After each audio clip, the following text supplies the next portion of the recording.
Ed McDermott. I'm in the real estate business, coming out of the mortgage business, which tore us up in 2008. You know, you couldn't get anything approved except it was a bank, maybe FHA.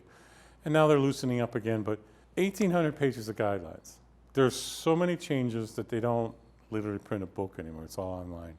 And so if you boil it down to three main things, number one is the ability to pay. You make $50,000 a year, $4,166 a month, 50% debt ratio, debt to income. Here's your $2,083. And they're pretty accurate about this. Of course, some lenders don't go to 50%. You know, they go to 30%, depending. But the debt ratio is how much you can basically go find a house for. And that's principal, interest, taxes, insurance, and very often PMI. The second issue is the willingness to pay. You hear, oh, my credit score is 700, and then you find out it's not.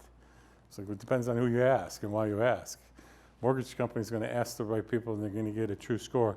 They'll go 7 years out to find your stuff. You may find stuff like bankruptcy, foreclosure, state, federal liens. They're on for 10 years, and if they're not paid off, you could affect the title, and you will definitely affect your purchasing power, down to maybe zero. The most important is the last year, no lates on your mortgage or rent. They're looking at the last 2 years for the second most important, is that extra year. There's a 7-year history. If it's been paid and it's gone, or it's small, it's not as important. It's 5 years out. You may still have an explanation letter, but lots of times they don't care. They want to know how you're doing right now. You go into an ER, they don't want to know you broke your leg 10 years ago. You're having chest pains. That's what we're going to fix. And then the third thing is the asset. You know, you have a $200,000 purchase agreement on $140,000. That's not going to sell. But let's say you have a $200,000 house, and the appraiser comes and says it's worth every bit of 200, maybe 215.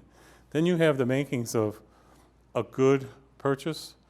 You've got the debt ratio down. You've got the credit score. And the lender's starting to smile because he knows that he can get you in that house. The last question maybe is the loan to value. How much do you have down? Is it source and season? Have you been saving for 3 years and you now have $10,000? Because that's your 5% down on a $200,000 house. Some veterans get as little as nothing down. So you gotta work with that lender, and I'm gonna introduce you to one in another segment here, but at the end of the day, three main things, you know. What's your ability? If you don't show income, then you probably shouldn't be looking for a house.